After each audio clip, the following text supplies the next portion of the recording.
I had every single right to hold on to that pain, to hold on to that anger, to hold on to that unforgiveness. But it almost cost me my life.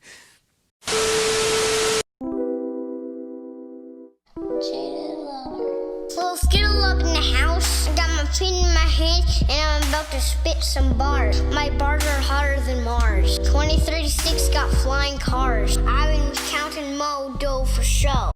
Hello, it's your girl Jasmine O, and welcome to another video. Okay, I am giving you goddess. I am giving you, black women invented yellow. I am giving you what yellow is supposed to have gave. Okay. Anyway, welcome back to another video. Listen, today I got on my little sleeve, you feel me? Just finished having tea with the governor, giving you vibes. All right, and I have on my sleeves to just remind you to let it go, let it go. Don't hold it back anymore. Let it go, let it go.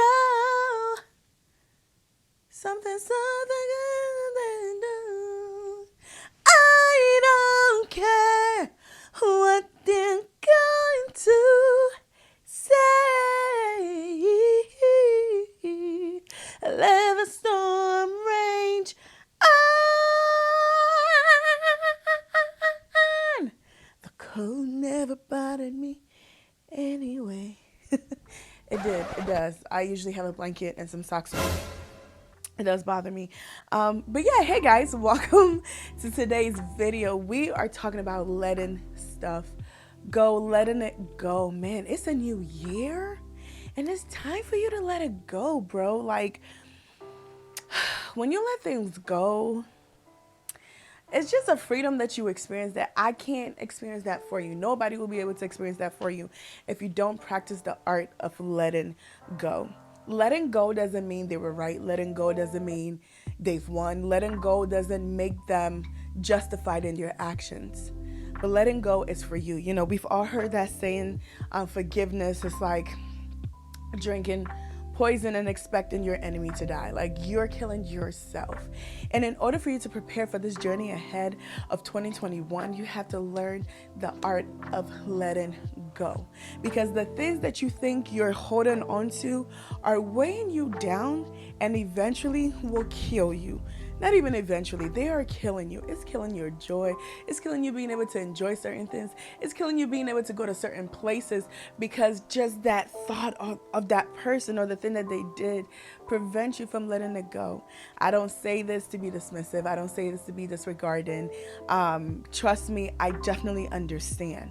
But when I say let go, in due time, in due season, when you release something that is already now weighted down, you reduce the risk of being hurt.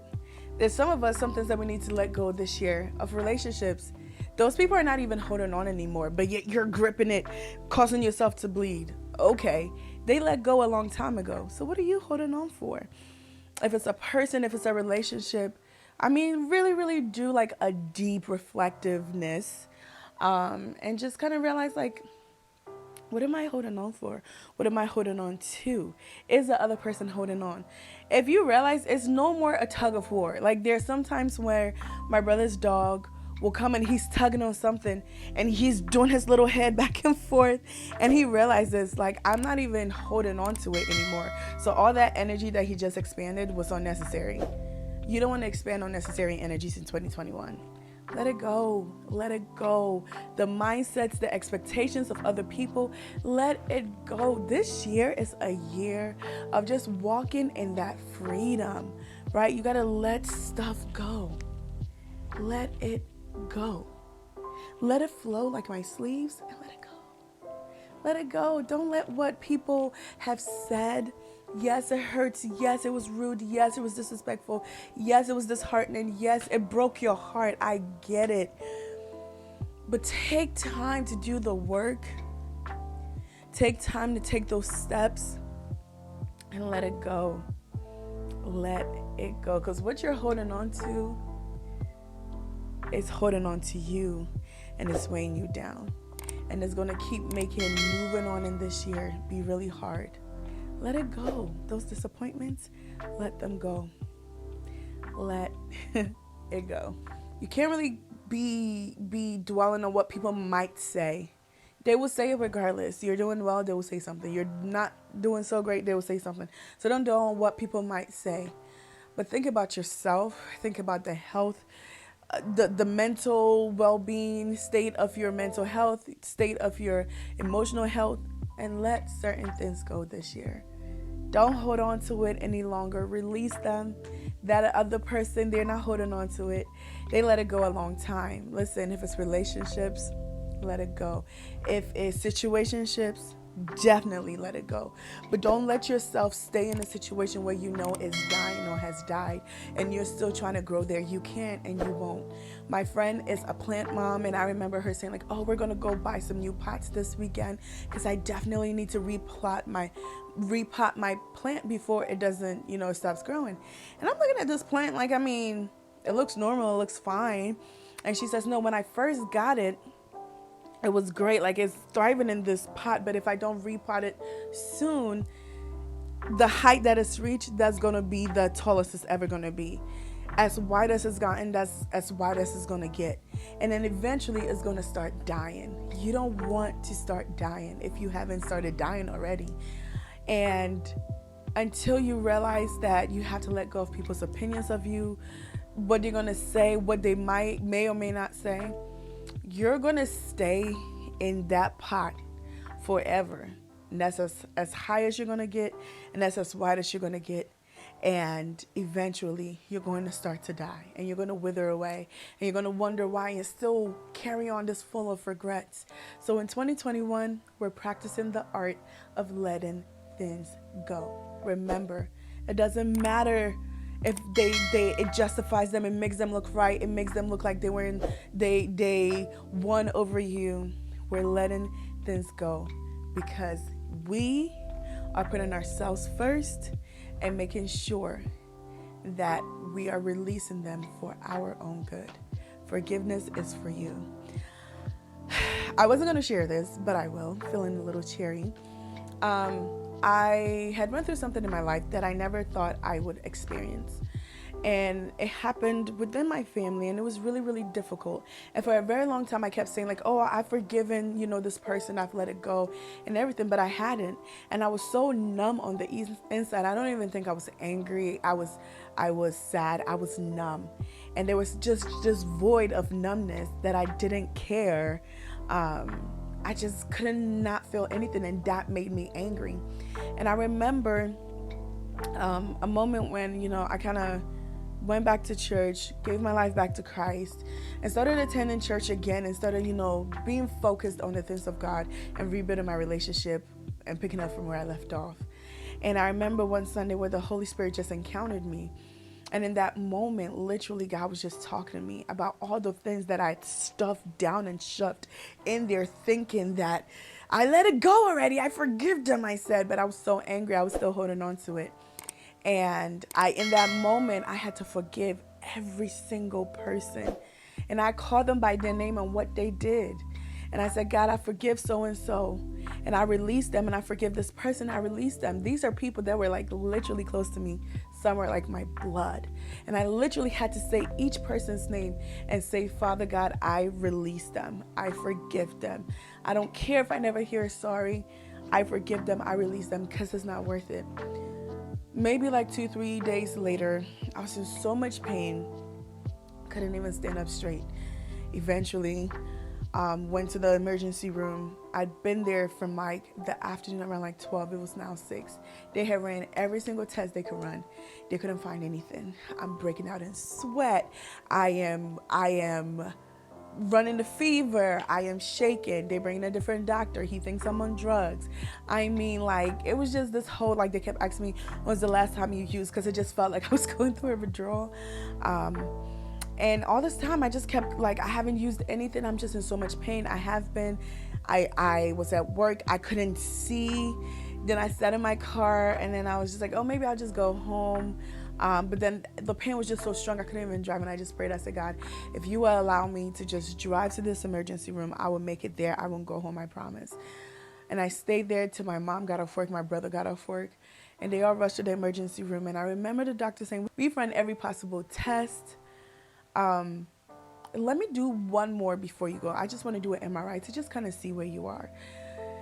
And they did it, and they found this clot that was traveling from my liver, and it was on its way to my heart. And in that moment, I didn't understand the seriousness of what had been discovered or what had happened. I was supposed to hang out with a friend of mine like the next day, and I was just texting her like, hey, can't make it to the mall tonight. Let's shoot for tomorrow. Like, it was just normal, like nothing had happened. And the doctors, everybody was so like, oh my God. Oh my, like I saw how concerned everybody was, and I was just like, okay, like, so when do I get to go home? He was like, you don't. Transfer me from the emergency room to another hospital. I was in an ambulance. Like, it was just this whole thing, and I was still in that moment like, okay, all right. And be mindful, this was like a week after I had that moment where God and I had intentionally let things and people go. And so I'm in the hospital. We have a doctor's friend. He comes, and he's looking over my file, and he's just trying to understand how somebody so young can be on this floor, one, can suffer such a type of blood clot. And he was like, I don't think you understand what's happening to you. You could have had a stroke. It would have presented itself like a heart attack. And by the medicine that we give you would have caused you to even bleed out even more. And then, they would have found out that you had this type of clot, but then you would have already been dead. Usually a lot of people don't present symptoms within 3 days, they're dead. I had been feeling this bad for like a week and some change. And the only reason why I came in that day was because I couldn't see for like a brief moment at work, and I was like, ooh, okay. And I was just in so much pain I couldn't stand up straight. And he was like, so you've been experiencing this for a week. The only reason why you came in was because of temporary like blindness, and you couldn't stand up straight. And they just kept looking over my file, and I presented every single symptom. But I made it past that 3-day mark. I made it past that week. It's going on 2 weeks. And the only reason why you came in today was because of this. And I spent quite some time in the hospital, and they did all they could do to I was receiving shots and all these different things that I went through with that medical team. And even in that moment, God surrounded me with some great people who were my mom was praying and who just were giving me like the best care. And I remember asking my mom to bring her iPad because I was so bored. There was nothing really to do in the hospital. And while I searched up the type of clot that I had, I searched up this type of symptoms. And right in that moment, I heard God's voice loud as day just say to me, you would have died, but because you chose to forgive, I was able to move on your behalf. And today, this was 7 years ago, man. I wouldn't be here today sharing this story with you. I know what I say when I say to let things go. People can be so hurtful, and life can be so hurtful. I had every single right to not let this person go, to not let those people go. They did some pretty messed up things. They hurt me. They hurt my family. They caused imaginable pain. Their actions caused there to be this ripple effect of choices that I made that those around me wanted to make. I had every single right to hold on to that pain, to hold on to that anger, to hold on to that unforgiveness. But it almost cost me my life. And if I hadn't let it go in that moment, I don't think I'll be sitting here today. Woo! Oh God, I don't think I'll be sitting here today. So trust me when I say, letting go is for you. It's not for anybody else. It's for you. So this year, as you prepare and gather yourself for the journey ahead, let it go. Let them go. Forgive them. Forgive yourself. It's not easy, trust me. But sometimes, a lot of times, it's a difference between life and death. Let it go. Let it go. Find your method, find your way, but let them go. It's not worth it. I promise you, it's not. Let it go. Whew, okay. I hope you learned something from this, that we cried together, we laughed together. You feel me? Take a look at the sleeves. Woo. If you haven't done so already, don't forget to comment, like, and subscribe. Turn on your notification bell so you can always know when I upload a new video. Thank you guys so much for checking out this video. I hope you come back soon because there's so much more to talk about. Until next time, bye.